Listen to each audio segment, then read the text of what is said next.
இன்றைக்கி நம்ம என்ன பேச போகிறோம்னா பித்தப்பை கற்கள் கேல்பிளாடர் ஸ்டோன்ஸ் அதை பற்றி தான் பேச போகிறோம். பித்தப்பை அப்படின்னா என்னென்னா நம்மளோட லிவர்லேருந்து பைல் ப்ரொடியூஸ் ஆகி கீழே குடலுக்கு சேரும். பித்தம் ஃபேட் டைஜஷனுக்கு ஒரு முக்கியமான ஒரு விஷயம். இந்த பித்தப்பையோட வேலை என்னென்னா அந்த எக்ஸஸாக வர பைலை ஸ்டோர் பண்ணுறது தான் அதோட வேலை. பித்தப்பை கற்கள் எப்போ ஃபார்ம் ஆகும் அப்படின்னா அந்த பித்தப்பை ஒழுங்காக ஃபங்க்ஷன் ஆகலைன்னா கண்டிப்பாக பித்தப்பை கற்கள் ஃபார்ம் ஆகும். பித்தப்பை கற்கள் ஃபார்ம் ஆகிறதுனால அதோட விளைவுகள் என்ன மெயினாக என்ன அப்படின்னு பார்த்தோம்னா பித்தப்பை கற்கள் ஒன்று அந்த இடத்துல போய் அடைச்சிக்கிட்டதுனால வீங்கிரும். அதனால் மஞ்சக்காமலை ஜாண்டிஸ் வரலாம். ரெண்டாவது என்ன பண்ணலான்னா அதே சின்ன சின்ன கல்லாக இருந்துச்சுன்னா அந்த பித்தப்பை கற்கள் கீழே டக்ட் இருக்கும், சிஸ்டிக் டக்ட்னு சொல்லுவோம். அது போய் பெரிய மெயின் டக்டில் ஜாயின் ஆகும்.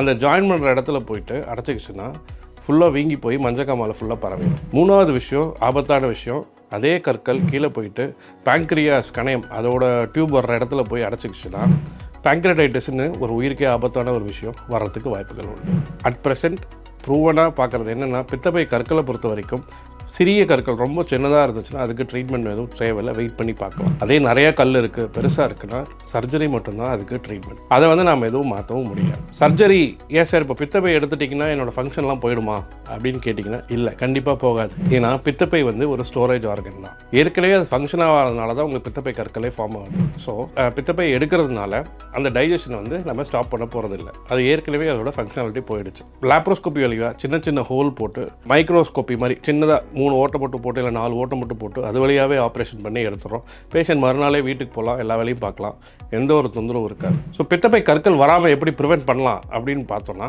2 விஷயம். ஹெல்த்தி ஹேபிட்ஸ், ஆல்கஹால், ஸ்மோக்கிங், ரொம்ப ஃபேட்டாக சாப்பிட்றது, டெய்லி எக்ஸசைஸ், மெயினாக லைஃப் ஸ்டைல் சேஞ்சஸ் தான் பித்தப்பை கற்கள் ஸ்டாப் பண்ணும். வயிறில் வலி இருக்கும் போதோ முக்கியமாக right side of the abdomen, மேல் வயிறில் ரைட் சைடில் கண்டிப்பாக வலி வரும். அப்போ ஸ்கேன் பண்ணி பார்த்தோன்னா அல்ட்ராசவுண்ட் ஸ்கேன் பண்ணாலே போதும் பித்தப்பை கற்கள் இருக்கா இல்லையான்றது தெரியும். சப்போஸ் பித்தப்பை கற்கள் அங்கே இல்லை அப்படின்னா வலி இருக்குது அப்படின்னா சில நேரத்தில் ஏகால்குலஸ் கோலிசிஸ்டைட்டிஸ்னு சொல்லுவோம். என்னென்னா ஒரு இன்ஃபெக்ஷனால் பித்தப்பை வீங்கி போயிடும். அப்பையும் இதே ட்ரீட்மெண்ட் தான். பித்தப்பை கற்கள் ரொம்ப ரொம்ப ரேராக போய் அடைச்சி ரொம்ப நாள் வீக்கமாகி அது கேன்சர் வர்றதுக்கு சான்ஸ் 0.1% சொல்லிட்டு இருக்காங்க. ஸோ இதுதான் பித்தப்பை கற்கள் பற்றி நம்ம தெரிஞ்சுக்க வேண்டிய விஷயம். ஸோ பித்தப்பை கற்கள் ஏதாவது தொந்தரவோ வயிறு வலி ஏதாவது வந்தால் உடனே டாக்டரை போய் பார்த்துட்டு ஸ்கேன் பண்ணி பார்த்துட்டு இன்கேஸ் தேவைப்பட்டால் சர்ஜரி பண்ணிக்கிறது தான் நல்லது.